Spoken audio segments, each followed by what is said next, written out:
Every major conflict has a starting point, a moment that may seem insignificant at the time, a border dispute or a political assassination before a global conflict, a decision that barely makes headlines until years later, when everyone realizes it changed everything.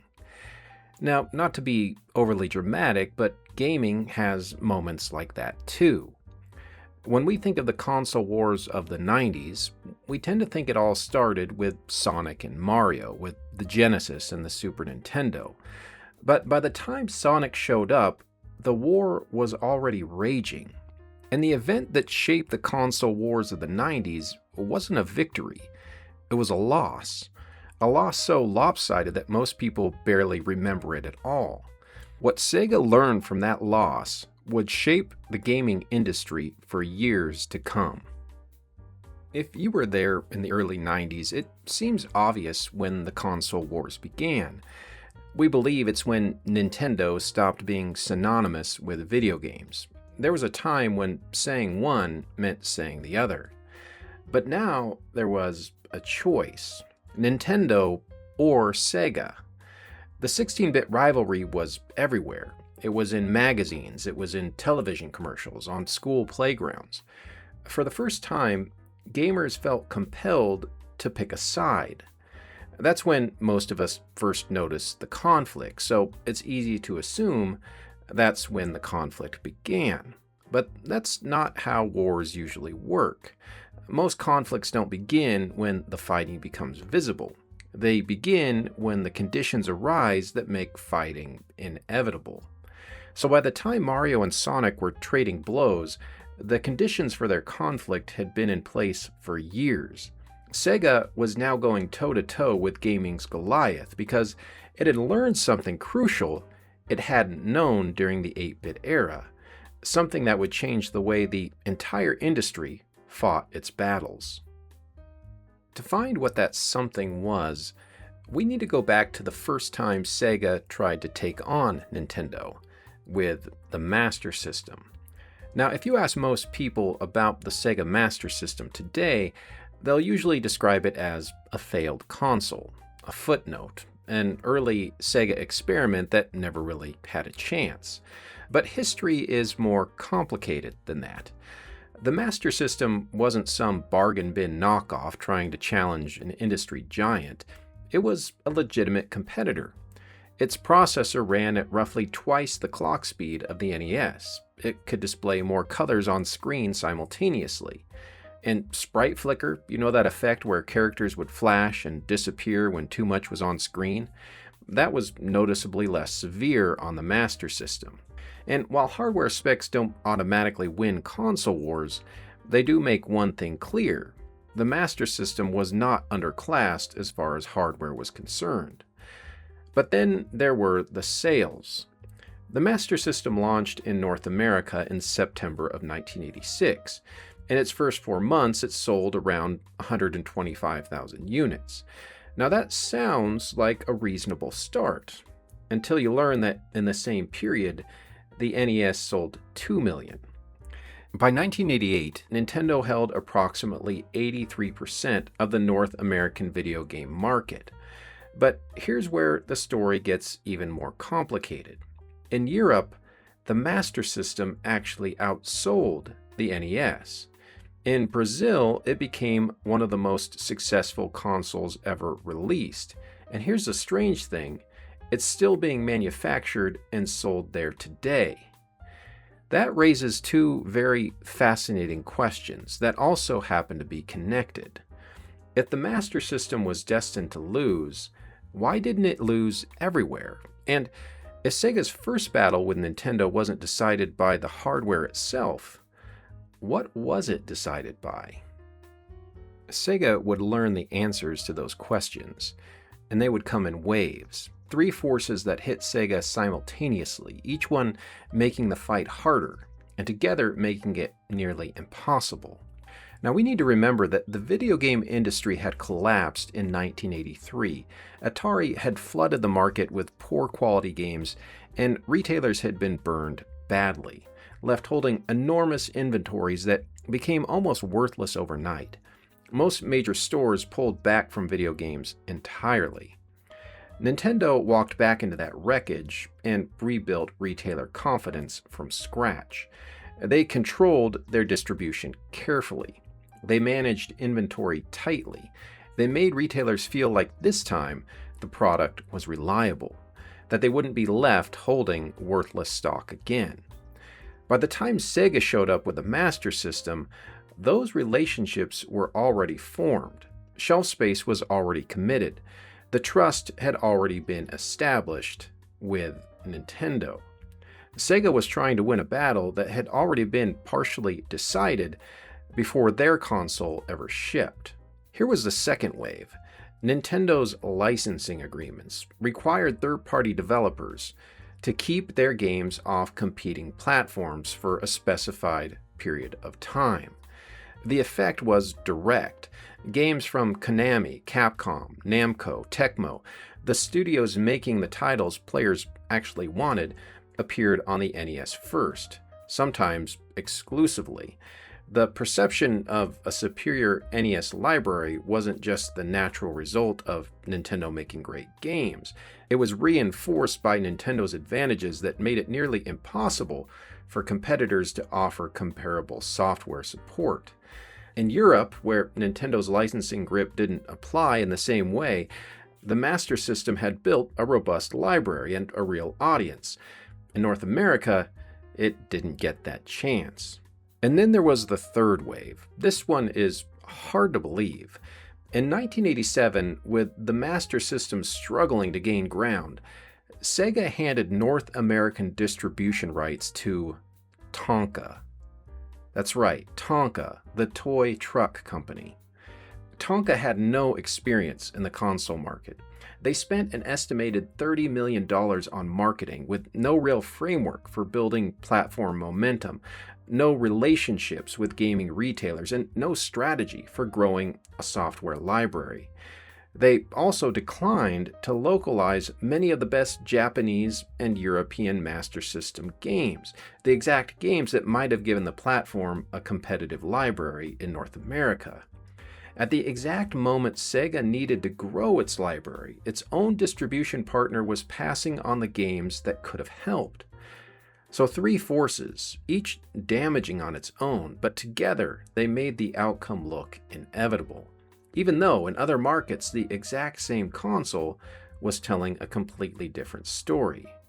It's obvious then that the Master System didn't lose because of inferior hardware.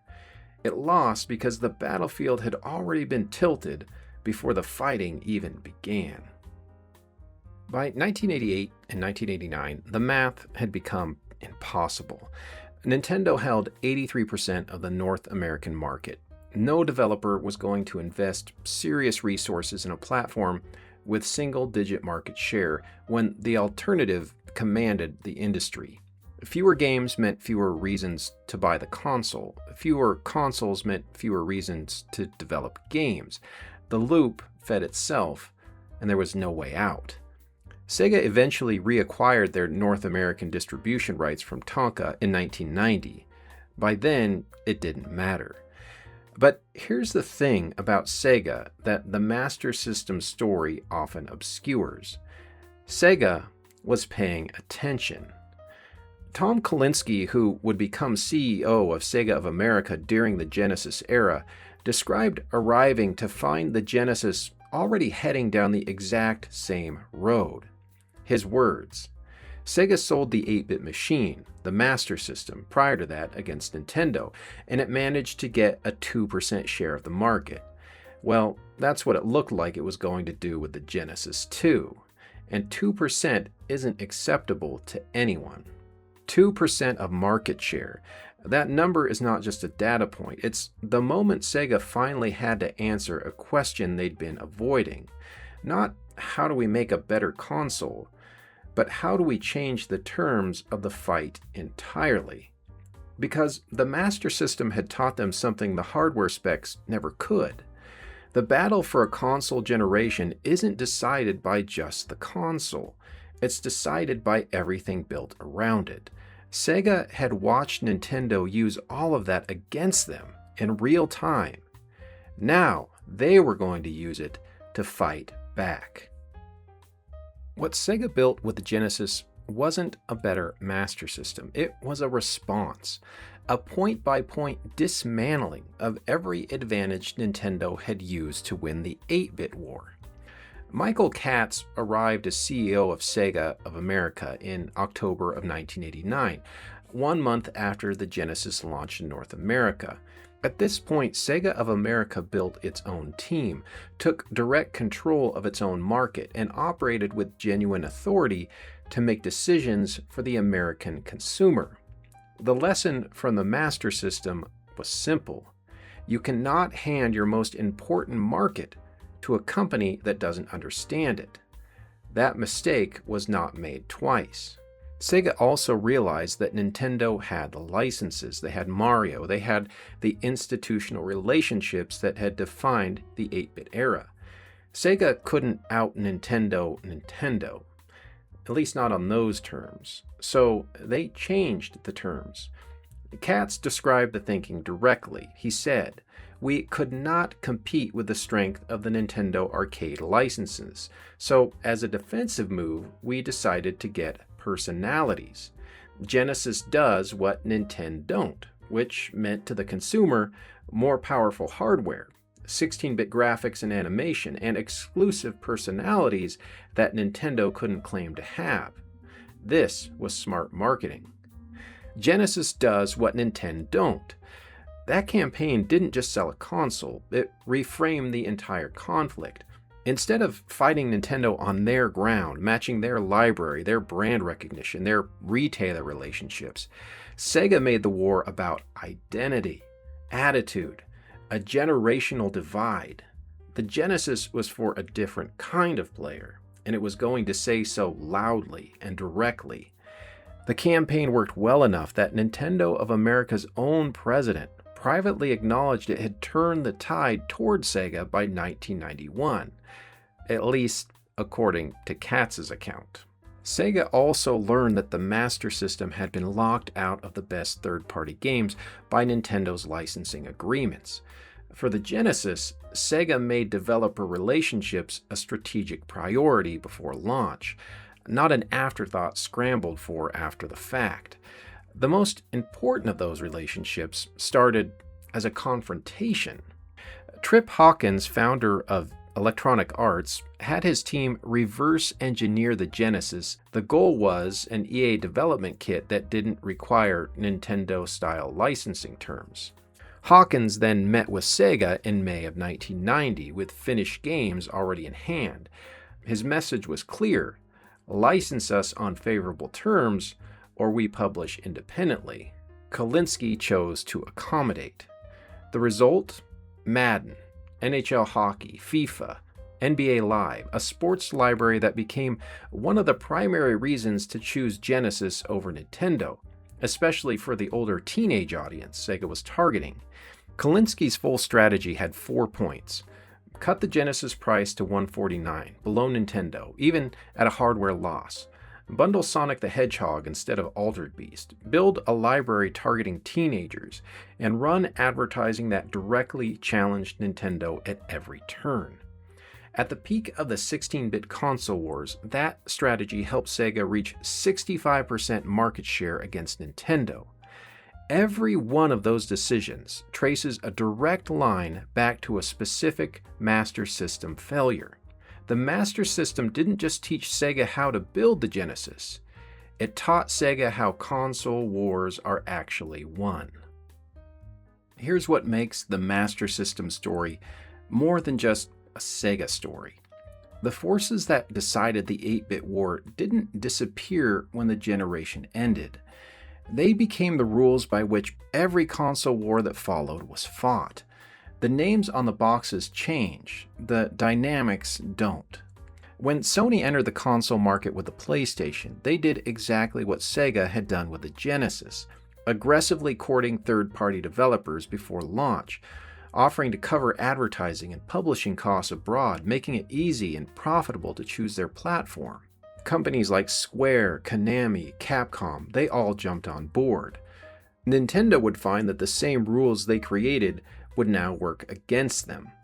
With the Nintendo 64, they stuck with cartridges, which cost more to manufacture and held less data, while Sony offered CD-ROM development at a fraction of the cost. Because of this, the third-party control Nintendo had wielded as a weapon during the NES era was now being used against them.